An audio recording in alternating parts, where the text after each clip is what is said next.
Bien, vamos a darle el uso de la palabra, si me permiten, al doctor Riojas Rodríguez. El doctor es profesor investigador, él es director de salud ambiental del Centro de Investigación de Salud Poblacional, es médico. Realmente viene el enfoque desde la medicina y bueno, nos va a decir esa relación del medio ambiente con la salud y toda su experiencia. Adelante, doctor, bienvenido. Sí, buenas tardes, noches. Entonces, como ya vieron, soy un pez todavía más fuera del agua. Pero quiero agradecer mucho la invitación que me hizo la magistrada Mónica y los organizadores a este evento. Y bueno, un poco lo que me solicitaron fue comentar un poco en esta relación entre el ambiente, el derecho y la salud y la situación en México. Voy a tratar de ir a las cuestiones más importantes. Voy a saltar las cuestiones que ya se han platicado suficientemente aquí, como lo es esta declaración al medio ambiente sano, esta resolución de la Organización de las Naciones Unidas, que para nosotros desde el punto de vista de la salud pública es muy importante. Estamos tratando de hacer claras las implicaciones que se tiene desde el punto de vista de la salud, hacia dónde debemos avanzar para conseguir este derecho al medio ambiente sano y desde luego juntarlo con este otro que es el derecho a la salud. Nosotros trabajamos en esta área de la salud pública, que es la salud ambiental, que justamente se dedica a estudiar de manera transdisciplinar la relación entre la degradación, la contaminación y los efectos en las poblaciones humanas, y nos interesa mucho ver y hacer diagnósticos sobre qué tanto y qué tan lejos estamos de alcanzar este derecho al medio ambiente sano en nuestro país y en nuestra región. Está, como ya se mencionó, en la Constitución Política de los Estados Unidos Mexicanos, este derecho al ambiente sano. Y por otro lado, un poco para ver hacia dónde o cuál es el horizonte al que tenemos que llegar en términos de lo que significa el medio ambiente sano, quisiera mencionar que a nivel mundial, más o menos el 25% de lo que llamamos la carga de enfermedad, o sea, las enfermedades y las muertes, son atribuibles al deterioro y a la contaminación ambiental en el mundo, y esto es alrededor del 25 o el 35% en nuestro país. Y eso está relacionado con problemas que tienen que ver con la degradación ambiental, con la contaminación del agua, del aire, del suelo, con la presencia de muchísimas sustancias químicas en el ambiente que llamamos compuestos orgánicos persistentes, y más recientemente también con las alteraciones climáticas que cada vez tienen un impacto mayor en la salud de la población. Un poco para que vean cuál es la situación en México. De acuerdo con las guías de la Organización Mundial de la Salud, más del 90% de la población en México vive en ciudades donde no se cumplen las guías de calidad del aire de la OMS. Tenemos 2 millones de niños que tienen intoxicación por plomo, según la Encuesta Nacional de Salud. Hay amplias zonas del país en donde la población está expuesta a contaminantes como arsénico y fluoruros. Tenemos todavía 28 millones de mexicanos que utilizan leña para cocinar, que es altamente contaminante. Tenemos problemas muy graves en las zonas mineras que generan exposición a diferentes tipos de metales. No sabemos cuál es el tamaño de los riesgos por la presencia de tóxicos en los alimentos, y actualmente se han ampliado las zonas de riesgos a la salud por el cambio climático debido a la sequía y a otras cuestiones que a su vez incrementan la presencia de enfermedades transmitidas por vectores, ¿no? Esta es un poco la situación de la contaminación biológica y química del agua, que es muy amplia en varias de las cuencas hidrográficas de México. Ya mencioné las diferentes derivaciones que está teniendo el cambio climático sobre la salud, que van desde efectos directos como los golpes de calor y el riesgo de cáncer de piel, hasta otros que tienen que ver con las enfermedades transmitidas por vectores y la zoonosis, como por ejemplo el dengue. Estamos ya más o menos cerca de que haya dengue en esta ciudad, ya no falta tanto porque el mosco se va adaptando poco a poco. y ese es un ejemplo de cómo se van expandiendo estos problemas.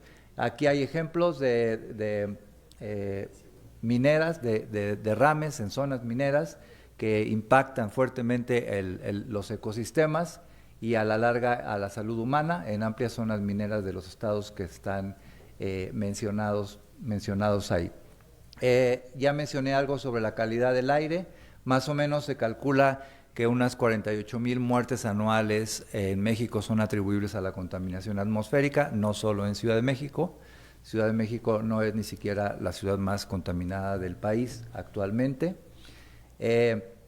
Aquí están algunos de los efectos producto de la contaminación del aire y algunas estimaciones que hemos hecho sobre los impactos y los costos que tiene la contaminación atmosférica en nuestro país derivado de exposiciones a partículas y ozono, entre otros contaminantes. Quería mencionar el tema de las guías de calidad del aire de la Organización Mundial de la Salud como un ejemplo de cuánto nos falta avanzar. Esta es la definición de lo que son las nuevas guías de calidad del aire de la OMS.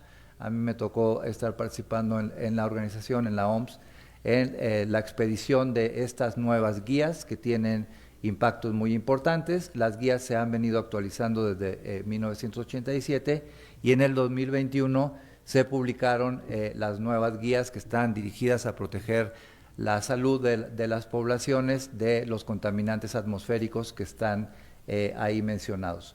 Aquí está lo que son las nuevas guías de calidad del aire de la OMS, en cuanto quedaron actualmente, y quería solamente ponerles un ejemplo. La nueva guía de calidad del aire de la OMS para partículas menores de 2.5 es de 5 microgramos por metro cúbico como promedio anual. Casi todas las ciudades mexicanas están por arriba de 20 microgramos por metro cúbico, incluida la Ciudad de México. Este es un ejemplo de cómo podemos vincular como la parte de investigación con la que se establecen estas guías y cómo poder ver la situación en nuestro país y qué tanto nos hace falta avanzar. Esto está generando una gran cantidad de enfermedades y muertes en el país. Quiero poner solamente el ejemplo de las PM2.5, pero ahí están el resto de los contaminantes. Nosotros tratamos de utilizar el conocimiento actual y las guías para ajustar las normas de calidad del aire. Participamos en los grupos para la emisión de las guías y la actualización. Estas son las normas vigentes actualmente. Como pueden ver, por ejemplo, la de PM2.5 está en 10, que todavía está lejos de la nueva guía de la OMS. Y aquí lo que hemos propuesto es que estas guías se vayan actualizando cada 5 años y hay metas anuales para el resto de los contaminantes. Entonces, este es un ejemplo de cómo se utilizan las guías internacionales, el conocimiento científico, la expedición de las normas, pero cómo además, por otro lado, la mayoría de estas normas, las de aire, por ejemplo, pues no se cumplen y están generando un impacto bastante grande en la población. Utilizamos estas normas para generar esta nueva norma, que es la norma para el Índice Nacional de Calidad del Aire y Salud, lo que antes se conocía como el INMECA. Ahora tenemos un INMECA nacional que se llama así, que está en esa norma de la Semarnat y que ya es obligatoria para todas las ciudades que tienen redes de monitoreo y que sirven justamente para compartir la información de la calidad del aire y los riesgos que implica para la salud. Entonces, esta norma que se emitió en 2019 y que está siendo actualizada actualmente es un ejemplo de cómo se conjuga todo este tipo de conocimiento. Ahora, el cumplimiento de las normas, según el último informe del INEC, del Instituto Nacional de Ecología y Cambio Climático, reporta cómo, por ejemplo, solamente 16 de las 143 estaciones de monitoreo que hay en el país cumplen con la norma actual mexicana. El resto o no la cumple o no son evaluables. Entonces, tenemos también un problema muy grande de monitoreo para saber qué tanto se están cumpliendo estas normas y cómo podemos proteger la salud. Aquí están los ejemplos para PM10 y para PM2.5. Entonces, solamente en cuanto a la calidad del aire, quería hacer estos comentarios. Ya mencioné que más o menos el 90% de las ciudades no cumple con las normas, no se monitorea actualmente, y por otro lado tampoco hay como consecuencias directas del no cumplimiento, ¿no? O sea, no pasa nada o casi nada, si las ciudades no cumplen con estas normas, y por lo tanto no se está protegiendo a la población. En otros países, como en Inglaterra, se han presentado casos como este, que fue el primer caso en donde realmente se falló a favor de que la muerte de esta niña por asma había sido consecuencia de la contaminación atmosférica en Londres, por el sitio donde vivía y por el padecimiento que ella tenía. De este tipo de casos no hay muchos en el mundo, desde luego tampoco en México, relacionados con la contaminación atmosférica, pero un poco apunta hacia dónde puede ir el tema de los juicios de daños a la salud cuando los niveles de los contaminantes son elevados. Entonces, aquí está un poco lo que nosotros, cómo hacemos para vincular el conocimiento científico, la demanda social y la publicación de instrumentos de regulación que, en el caso de las normas de calidad del aire, se aplican en los programas de gestión de calidad del aire en las ciudades.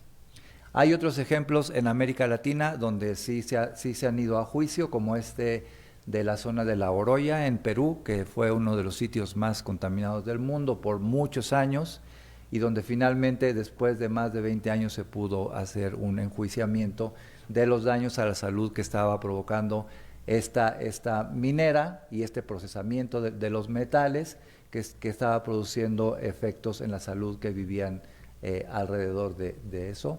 Y también creo que ya se mencionó más temprano el tema de las emisiones de CO2 y el fallo que se hizo en Holanda y que está relacionado con el Acuerdo de París. Algunos otros casos en México que no llegaron a finales felices también, se han mencionado algunos en los que sí, pero hay otros casos pendientes como en Salamanca. Y por otro lado ha habido denuncias ante la Comisión Nacional de Derechos Humanos en sitios contaminados como la cuenca del Atoyac, en donde finalmente se está tratando de que se haga una declaración de desastre ambiental y se haga un programa de restauración ambiental, que fue lo que se trató de impulsar al principio de este sexenio, pero que no se ha llevado a cabo todavía. Hay más o menos como 10 zonas del país que están en situación similar, casi siempre en sitios donde hay corredores industriales, donde hay múltiples contaminantes, donde el suelo está muy degradado, el agua muy contaminada, y donde hay quejas de que se han presentado o se han incrementado el número de casos de cáncer y de otros efectos en salud, pero que no se han resuelto ni remediado.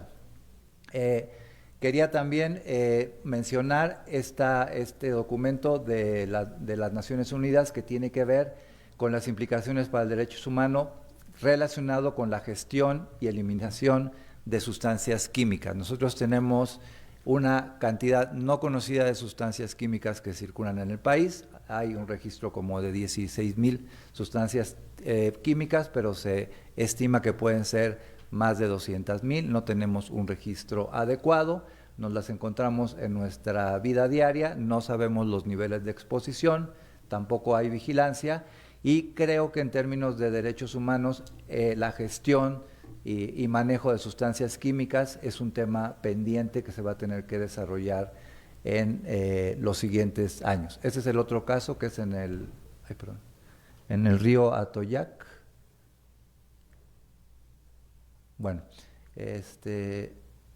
y finalmente la situación que ya se estaba mencionando de los defensores de los derechos humanos. Aquí está el último reporte sobre muertes y desapariciones de defensores de los derechos humanos, y muchos de ellos incluyen esta cuestión del derecho al medio ambiente sano. Muchos de estos son casos de conflictos ambientales en donde ha habido desapariciones y que están relacionados con proyectos o megaproyectos, y en donde la demanda de las poblaciones tiene que ver con afectaciones al medio ambiente, pero donde el tema de salud es un tema central, ¿no? Entonces hay varios sitios, como ya mencioné, como estos que están aquí, en donde hay afectaciones al medio ambiente, afectaciones a la salud, y se ha relacionado con desapariciones de defensores de derechos humanos. Entonces, como ven, estamos un poco lejos de cumplir este derecho humano a un medio ambiente sano, medido en términos de que cómo está la salud y la exposición de las poblaciones humanas. Y eso es un poco como lo que nosotros hacemos, ¿no? Hacer estimaciones de riesgo, mediciones de exposición, para saber realmente en dónde estamos y qué tanto estamos avanzando. Entonces, se requieren acciones en sitios específicos y por otro lado se requiere estas normas que también tienen que ser cumplidas. Entonces necesitamos avanzar en este tema de mejorar la salud desde la perspectiva de los derechos al medio ambiente sano, y eso es todo. Muchas gracias.